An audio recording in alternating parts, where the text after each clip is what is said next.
Gordon Ramsay and Lisa Vanderpump are both opening new spots in the Flamingo this summer. For celebrity chefs or just celebrities, Vegas seems to be the place to open up endless variations of your brand. So is that a good thing, or are we over it? Today on CityCast Las Vegas, we're revisiting a fun conversation I had with food critics John Curtis of EatingLV.com and Gemini Stevens of the Food and Loathing podcast. They share their spicy takes on the celebrity chef craze, but they also give credit where credit is due and will send you to the best celebrity spots on the Strip. It's Thursday, May 23rd. I'm Sarah Lohman, and here's what Las Vegas is talking about.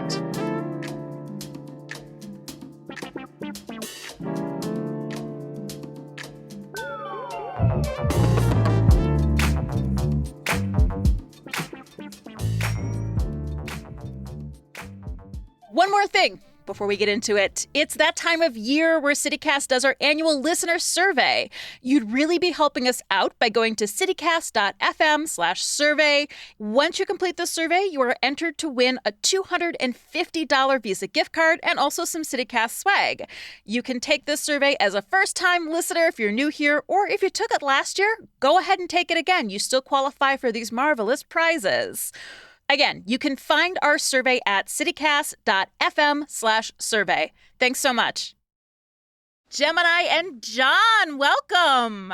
Hi, thanks for having us. Hello again. Hello again. Yeah, my two favorite spicy foodies in the city. And, you know, I've been thinking about this topic recently, and I just realized, too, that, you know, the James Beard nominations came out, and not a single one of those restaurants is on the Strip, is it? Nope. No, it's not. And that's a great thing. Not a single one, and I love that. Yeah, I'm super excited about it. So I feel like that speaks even more to our topic of conversation today, because what is on the Strip is Guy Fieri and Gordon Ramsay. They're opening restaurants like crazy. So, like, what did you think about that? You go first, John. That's the sound of me biting my tongue, okay? Don't bite it. Let it out. John, you go for it, and then we'll go over to Gemini. Well, you know, the whole celebrity chef thing has jumped the Branzino. Oh, my God. Okay, and it's I have mixed emotions about it because celebrity chefs made this town. They made our food and wine revolution. Wolfgang Puck, right? Wolfgang Puck gets all the credit for that. Wolfgang does what Jean-Georges von Gerichten. There's people that aren't even around anymore, like Mark Miller and Charlie Trotter, but also Emeril Lagasse, who's still around too. Yeah. The rise of the Food Network in the 1990s and the rise of the celebrity chef was in lockstep with the rise of the Las Vegas culinary revolution in the 1990s. Yeah. So we owe a lot to them. But the trouble now is that, as you said, are we just doing copies? What we're doing now is copies of copies. It's like that movie Multiplicity. Like, you make so many copies of a copy, and pretty soon it's garbage. And what bothers me is that they're copying themselves to just recreate more places with their name on it. I said on my blog, you know, brand whoring, okay, at some point. And before I go too far into my cynicism, I do have admiration for a lot of these celebrity chefs, and Wolfgang Puck and his group being one of them. Sure. But sometimes they're just phoning it in. In the case of people like Ramsay and Giada, you know what I mean? They just come to town to pick up a frickin' check. That's all they do. And that's what bothers me is so many of them now are just lending their names to a group of people who are putting something together. Yep. And then, you know, you go and you spend enormous amounts of money for this roast chicken that's not even that good. Let's face it. Oh, ooh. Let's leave Martha Stewart out of this. I was going to say. Actually, I was talking about Giada's chicken, but yes, that's a whole other thing. But it is so fascinating, right? So, like, now we have Martha Stewart and, like, Vanderpump Rules, right? So it's like we have lost that classic era of Food Network celebrity chefs. Exactly. You know, and to be fair, Guy Fieri is supposed to be a really good dude, but he has 4 restaurants on the Strip right now. Yeah, something like that. I will give Fieri a pass on one thing. he runs an honest restaurant. He does. He's just doing one level of food, elevated, even if you want to use the word elevated, bar food. He does it fairly well. And I don't think Guy is ever trying to be anything other than what he is. Yeah. And I think that's why he resonates with people. Yes, because he doesn't try and sell you something that it's not. You know exactly what you're walking into. I could lose a lot of the catchphrases and, all that kind of crap, but you know exactly what you're getting. And I'm okay with that. Some of these other ones you walk in and, they're selling the name. It's not an experience. It's not necessarily a great meal. And I'm not saying that in certain ways they haven't earned it. John's right. There's a certain level of admiration that comes with getting to that level. Sure. But it's a money grab. Fury, he really got called out to when he opened up his restaurant in Times Square, and it got that horrible review in the New York Times. And it basically called him out for not being himself and not being authentic in the space and just lending his name. And I feel like he has come back and clearly he's touched back on authenticity because he's resonating with you guys. I mean, what about Ramsay? Are those restaurants holding up? Well, I admit I like the burger place, but that's it. I've been to the pub and was severely disappointed. Oh, Gordon Ramsay Pub is a ripoff. The service was bad. The prices were high. The food was not what I expect from a British pub. Yeah. And this isn't a whole, I've been to London thing. I've been to better British pubs in small towns all across America. I've been to better British pubs in Las Vegas than Gordon Ramsay pub. Yes. Okay, yeah. Are there any celebrity chef spots that we should actually love and you'd recommend and we should stop by? I'm generally always happy when I eat anything that Michael Mina is putting together. Agreed. I'm not saying that everything is completely spot on, but I've had such great experiences and have very rarely walked out, maybe one dish here and there, but it's not the whole experience where I walk out and say, oh God, okay, so we can knock that name off the list kind of a thing. Because I know people who choose restaurants literally based on who this celebrity chef is, whether they're actually a chef or just a celebrity with their name on it. Right. And I mean, I remember having to ask what a Vanderpump was and why it had rules. And so a surprisingly good cocktail bar. I was so skeptical of the cheese factor. And I went to the one in Paris and I was like, actually, this is super peaceful, super lovely. The drinks are good. And there's a lot to be said for that. Yeah. So anything that Michael Mina does, I'm pretty generally happy. I was a little bit skeptical of 1228 Main when it first came out. You and I have chatted about this. I give things 2 or 3 or 4 tries because no matter how long you've been in the business, there's always growing pains. And somebody much wiser than me had to remind me of that. You're welcome. And so I'm generally happy with Wolfgang Puck. I'm generally happy with Michael Mina. And I don't say generally there's something wrong with him. I just, sure. I don't fawn over it either. Some of these guys I've met, they're great humans. I love all the stuff that I've had from Jean-Georges. If you need to pick a spot on the strip, that's where you're going to go. That's kind of the idea. Absolutely. What about you, John? What do you think? I have clashed with Bobby Flay multiple times over 25 years. Real throwdown. Yeah, he was the first guy ever accused of phoning it in. Okay, because I love his New York City restaurants, but I'm going to give the devil his due here. Okay. He has opened 2 restaurants in Caesar's Palace, Amalfi by Bobby Flay, which is like an Italian version of Milos. Fresh seafood everywhere. Yep. And right next door, this Brasserie B, which is Bobby Flay does a French bistro. And I've been to both multiple times now, and they're very good. It seems to have a real focus on the food that you don't see in a place like Giada. She's not really a chef. And if you go there for good Italian food, you're making a big mistake because there are literally dozens of better Italian restaurants on and off the strip. Basically like Bala, which is wonderful in the Sahara Hotel, RPM in the Caesars Forum shops. These are real food focused restaurants rather than celebrity focused restaurants. And you look at the clientele at Giada. I mean, it's just ladies, women, mature women, and of all ages who are there to bask in the celebrity glow of Giada as opposed to what is really good food. And I think on that level, it works as a restaurant. Yeah, I respect that business acumen, right? It's she knows how to get her name out there and make some money. Right, she does. But I mean, she's not doing Italian food any favors. Sure. Giada. No. Back to Bobby Flay. I do like his restaurants, even though I was prepared not to like them a lot.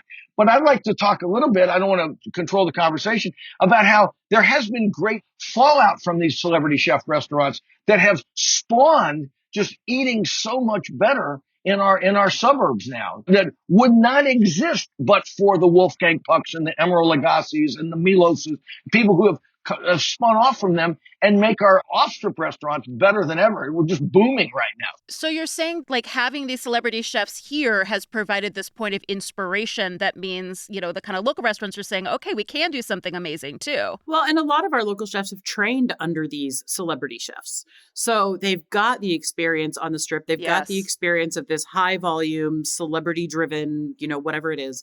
And so I think that taking those things and being inspired to do something different is a huge part of it. And I think that's why we have such a great off-strip community as well. And not everybody has done that, but there are a lot of people that when you go and look at their resumes, they've been to these places. They have staged at these places. They've worked at these places. And then they've decided they wanted to do something different, maybe a little bit more community minded. And we've got some great stuff out there. As just going back to the James Beard thing, we have 5 different nominees in 3 different categories across Vegas and Henderson this year. That's huge.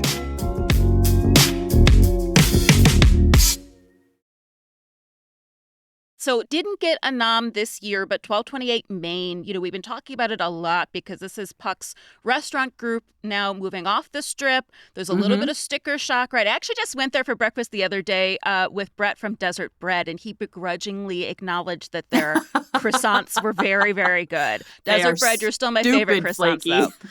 Stupid flaky. Do you think we see more moves off the strip in the future? Like, who do you think is going to do an off-strip spot? Oh, gosh. Well, there's lots of chefs who want to. Okay. I mean, let's give Nicole Brisson her due. She's still on the strip, but she was running all of Mario Batali's restaurants when he went through his ignominious fall. Yeah. But Nicole Brisson is on the strip, but she is a direct offshoot of the celebrity chef mentality. Remember, in the mid 2000s, there wasn't a bigger celebrity chef on earth than Mario Batali up until 2017. Right. So she's done it. Brian Howard, nominated for a James Beard Award this year at Sparrow and Wolf, has been a superstar chef off the strip. James Trees, who came from the Michael Mina firmament in Los Angeles, but he's one of the most dominant chefs in the neighborhoods in Las Vegas. So there's Gina Marinelli. I mean, there's lots of great people who've got concepts in mind. I can't name one who's trying to jump, although I think Nicole Brisson will eventually find, she's so dynamic and she's so good that she'll eventually find an off-strip venue for something she wants to do. What do you think, Gemini? As far as the actual celebrity chefs coming into the neighborhoods, I don't know that there's going to be a whole lot of that. I think Wolfgang Puck got away with it downtown because he did it in such a way that it fit the space, it fit the area. But some of these other ones, they want the strip tourist, people who are going to go spend a couple of $100, or more dollars. Like John was saying, people come into town and they want to meet here and here and here, and they want to go to these places because there's names on them. I think it would be difficult for an actual celebrity chef, all these air quotes here that our listeners can't see, to actually hit a neighborhood, because we have such great growth in the neighborhoods from people who've had those experiences and are trying to bring in something different, maybe a little bit more personal. It's not that they're eschewing their experience, but they're bringing it in such a way that makes it more approachable for the average Vegas suburbanite. There are celebrities in the chef and food world that are not Food Network celebrities. Like a Jose Andres, I think, is a great example, right? I love that man. Jose Andres is great, exactly. And I'll tell you a chef, which is, if you're a foodie, I mean, the real cognoscente here, not the casual person who looks at Yelp all the time. Mark Vetri. Oh, Vetri is amazing. And Vetri has our best Italian restaurant, Top of the Palms, and he's moved out into Durango Station with a pasta restaurant. And he's got one right down the street from me at Red Rock. The big names, the Michael Minas, the Pucks, the Jean Georges, they're so addicted to this. They have to gross $1 million a month, or they're not even interested. Right. You know what I mean? But maybe, the smaller caliber chefs they're really known, by the aficionados, are going to maybe start making smaller moves into places like the southwestern part of town, downtown Chinatown, where I think all the foodies seem to flock these days. It's interesting you think that jump's not going to happen to the Strip. I don't think it's going to happen to the Strip. I think the Strip continues to milk these old cows for all their worth. Yeah. But I just wonder out loud. I mean, I'm an aging boomer at this point. I was here on the ground floor of this revolution. Yeah. They're not minting Bobby Flays or Guy Fieri's anymore. I mean, these don't exist. I don't know what the next generation is going to be, because I think it's going to just slowly fade away. But Vegas will be their last stop. Just like it's the last stop for Barry Manilow and Britney Spears and everybody else. It's going to be the last stop for a well-known chef. When they've exhausted their brand, they'll still find an audience here. You know, I am down for us being the celebrity retirement home of America's previous greats. I feel like that's a part of our cultural heritage. Go ahead, Gemini. What were you going to say? I was just going to ask John, so I agree. I think, we're not minting any more of these people. There's so many people on all these different food shows and this and that. So I would say that there's a lot of chefs around the country that aren't necessarily well known in Vegas. But again, if you know food and you read about food, you study food, all of these things, you know their names. And so I'm thinking of people like Sean Brock. I'm thinking of Jonathan Schwartz, things like that. Do you think that those guys might come out here and be like, not a new generation necessarily, but less glitz on the celebrity, but still well known? David Chang did it, right? On a small scale. Yeah. Let me talk about David Chang for a minute. Well. Okay.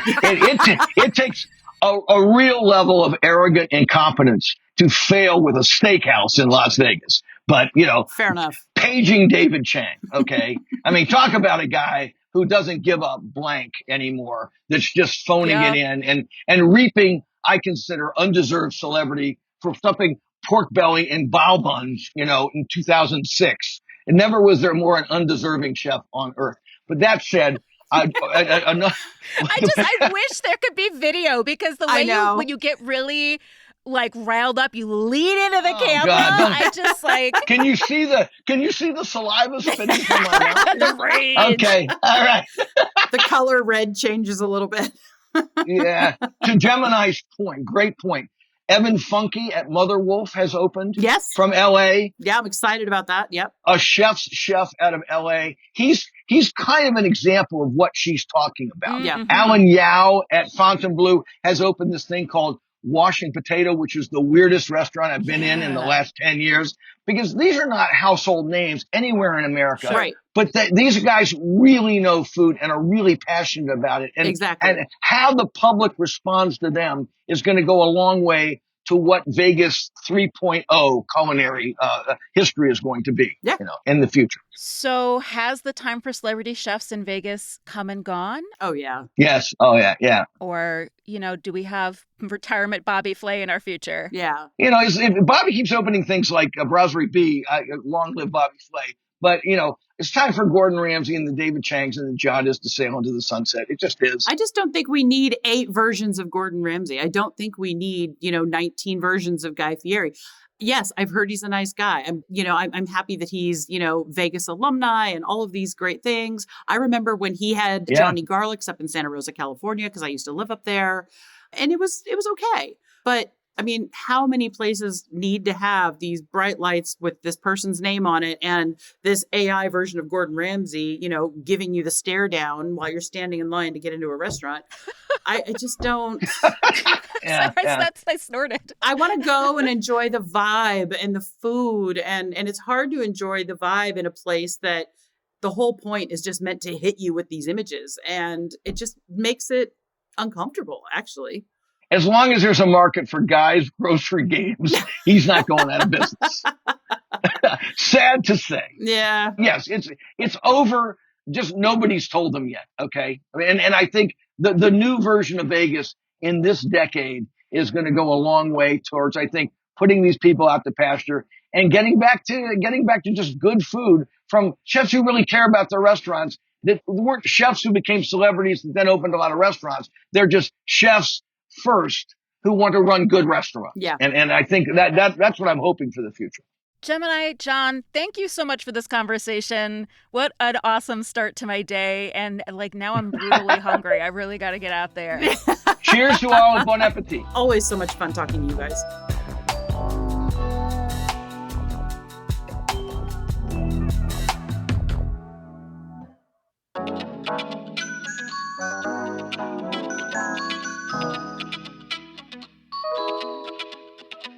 Okay, for all of you who have listened to the end, good job.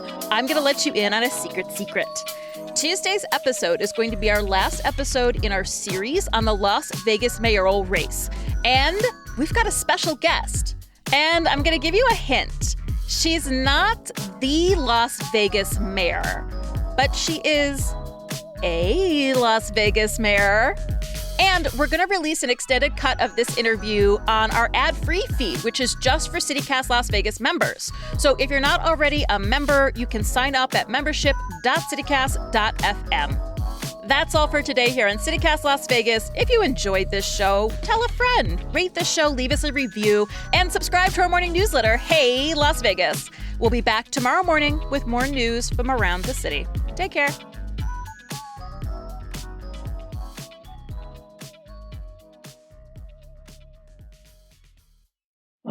Can you hear it? That's the sound of me yawning right there. Okay. These are the hot takes and spicy opinions already. They're coming in. I love it.